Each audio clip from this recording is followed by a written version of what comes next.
আসসালামু আলাইকুম। আমার প্রিয় শিক্ষার্থীবৃন্দ, কোকোরো ইয়োরি ওয়াবি মোশিয়াগেমাস জাপানি ভাষায় সবচেয়ে আন্তরিক, বিনয়ী এবং হৃদয়স্পর্শী ক্ষমা প্রকাশের একটি বাক্য।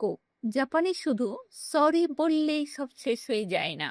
কখনো কখনো এমন পরিস্থিতি আসে যখন নিজের হৃদয়ের গভীর অনুভূতি প্রকাশ করতে হয়। সেই সময় জাপানিরা বলে কোকোরো ইয়োরি ওয়াবি মোশিয়াগেমাস, অর্থ আমার হৃদয়ের গভীর থেকে ক্ষমা চাইছি।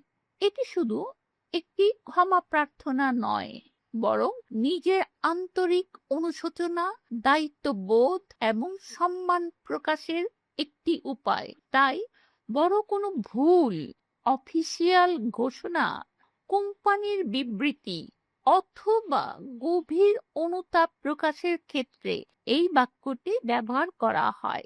আজকের জাপানি বাক্য কোকোরো ইয়োরি ওয়াবি মোশিয়াগেমাস, আপনিও উচ্চারণ করে দেখুন আর জাপানি ভাষার সৌন্দর্যকে আরো কাছ থেকে অনুভব করুন।